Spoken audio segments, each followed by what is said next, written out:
လာမယ့် August လမှာ United ရဲ့လူစင်းကဘယ်လိုများဖြစ်နေမလဲ။ဘယ်ကစားသမားတွေအသင်းကနေထွက်သွားမလဲ။ဘယ်ကစားသမားတွေကအသင်းရောက်လာမလဲ။ဒါလည်းလက်ရှိချိန်မှာတော်တော်လေးကိုစိတ်ဝင်စားဖို့ကောင်းတဲ့ကိစ္စတစ်ခုဖြစ်ပါတယ်။လောလောဆယ်မှာအပြောင်းရွှေ့ဈေးကွက်ကမဖွင့်သေးဘူး။ဒါပေမဲ့အပြောင်းရွှေ့ဈေးကွက်အထက်မှာခက်သက်သက်လှုပ်ရှားနေတာက United ပါပဲ။ကနဦးကတော့ United ဟာ Spurs ကိုနိုင်ယူပြီးတော့ Europa League ဖလားရခဲ့ရင် Champions League ဝင်ခွင့်ရမယ်။အဲဒီကနေပြီးတော့စုချင်းငွေတွေအပြင် budget လည်းအတိုင်းအတာတစ်ခုထိရရှိမှာဖြစ်တာကြောင့်ထိပ်တန်းကစားသမားတွေခေါ်ယူမယ်ဆိုပြီးတော့ပြတ်မှတ်ထားနေကြတာဖြစ်ပါတယ်။ဒါပေမဲ့ဖြစ်ချင်တော့ Spurs ကိုရှုံးနေသွားခဲ့ပြီးတဲ့နောက် United ရဲ့အနေအထားဟာလည်းဥရောပဝင်ခွင့်နဲ့လွဲချော်ခဲ့သလိုတမိုင်းတက်လျှောက်အဆိုးအဆုံးရည်တည်မှုနဲ့ဆက်သိမ်းရတော့မှာဖြစ်ပါတယ်။ United ကပြီးခဲ့တဲ့နွေရာသီအပြောင်းရွှေ့ကာလတော့က Eric Ten လက်ထက်မှာအပြောင်းရွှေ့အသုံးစရိတ်ပေါင်တန်း200ကျော်သုံးစွဲခဲ့ပေမဲ့ဒီနှစ် Amorim ရဲ့နွေရာသီအပြောင်းရွှေ့မှာတော့ပေါင်တန်း100ဝန်းကျင်သာအသုံးပြုခွင့်ရမှာဖြစ်ပါတယ်။တကယ်လို့ Amorim အနေနဲ့ဒီထက်ပိုပြီးတော့သုံးကျင်နေဆိုရင်အသင်းမှာရှိနေတဲ့ကစားသမားတွေကိုရောင်းချပြီးတော့ငွေပြန်ဖော်ရမှာဖြစ်ပါတယ်။လောဆယ်မှာ United အသင်းဟာကစားသမား10ယောက်လောက်ကိုရှင်းထုတ်သွားဖို့ရှိနေပြီးတော့အဲဒီကစားသမား10ယောက်ကနေပြီးတော့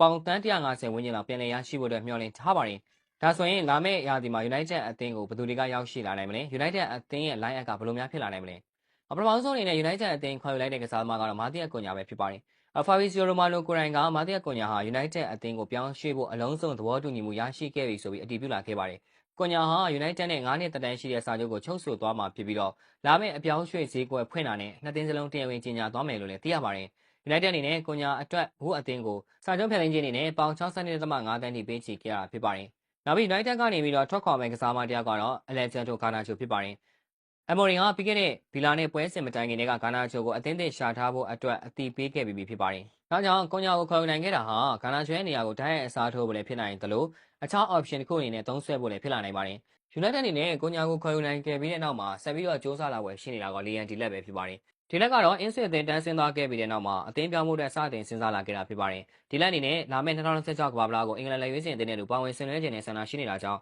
သူ့ကိုပုံမှန်ပွဲထွက်ခွင့်ပေးမဲ့အသင်းကိုပြောင်းရွှေ့ဖို့အတွက်ဦးစားပေးရွေးချယ်သွားမှာဖြစ်ပါတယ်။လောလောဆယ်မှာဒီလက်ကိုခေါ်ယူဖို့အတွက် Chelsea နဲ့ United တို့ကအပြိုင်ဖြစ်နေတယ်။ဒါပေမဲ့ဒီလက်ကတော့ Champions League ဝင်ခွင့်ရရှိထားတဲ့ Chelsea ကိုပို့ပြီးတော့အလေးတာနေတယ်လို့ပြောရမှာဖြစ်ပါတယ်။ United ရဲ့နောက်ထပ်ပြစ်မှတ်ကတော့ Mbeumo ပါ။ Mbeumo ကပြီးခဲ့တဲ့ရာသီတုန်းက Brentford အသင်းအတွက်ပြိုင်ပွဲစုံသွင်းကို20ထိသွင်းယူထားနိုင်ခဲ့တာဖြစ်ပါတယ်။ဒါအပြင် United အနေနဲ့ Mbeumo ကိုခေါ်ယူမယ်ဆိုရင်တော့ပေါင်တန်း90ဝန်းကျင်လောက်ကျသင့်မယ်လို့လည်းသိရပါတယ်။ဒီပြ Amorim အနေနဲ့ Mbeumo နဲ့Cunha နှစ်ဦးစလုံးကိုတပြိုင်နက်တည်းခေါ်ယူပြီးသူတို့နှစ်ဦးကိုနံပါတ်10ရိုးနေရာမှာထားကစားသွားမယ်လို့လည်းသတင်းတွေကထွက်ပေါ်လာခဲ့ပါတယ်။လက်ရှိ United အသင်းမှာတိုက်စစ်ကစားသမားတွေဖြစ်ကြတဲ့ Sancho, Marcarefo, Antony အကုန်လုံးလို့ထွက်ခွာသွားမှာဖြစ်တဲ့အပြင် Mason Mount ကိုလည်းရောင်းချသွားဖို့ရှိနေတဲ့အပြင် Garnacho ကိုလည်းအယောင်းစင်းတင်လာခဲ့တာကြောင့်လာမယ့်ရာသီမှာ United အသင်းရဲ့တိုက်စစ်မြောက်ဦးကအသွင်သစ်ဖြစ်လာနိုင်ပါတယ်။ဒါကြောင့်ဒီကစားသမားတွေသာခေါ်ယူနိုင်ခဲ့မယ်ဆိုရင် United ရဲ့တိုက်စစ်ကဘယ်လိုဖြစ်လာမလဲဆိုတော့အထောင်တိုက်စစ်မှာ Dylan, Cunha, Mbeumo, ကွင်းလယ်မှာ Fernandes နဲ့ Ugarte ဝင်းဘက်တွေအပြင် Ahmed နဲ့ Dogu နောက်တန်းသုံးယောက်မှာတော့ Yoyo, Maguire, Delap နဲ့ဂိုးသမားကတော့Onana ပေါ်မူတည်ပြီးတော့အပြောင်းလဲဖြစ်လာနိုင်ပါတယ်။လက်ရှိချိန်မှာ Amorim ကတော့ Onana ကိုရောင်းချသွားဖို့နဲ့ဆန္ဒရှိနေပြီးအသင်းဘက်ကိုလည်းဂိုးသမားအသစ်ရှာပေးဖို့အတွက်တောင်းဆိုထားပါတယ်။ United ရေဒါထဲမှာဂိုးသမားကတော့ Porto ဂိုးသမား Diego Costa ကရေပန်းစားနေပေမဲ့လက်ရှိအနေအထားကတော့ခေါ်ယူနိုင်ဖို့အခက်အခဲရှိလာနိုင်ပါတယ်။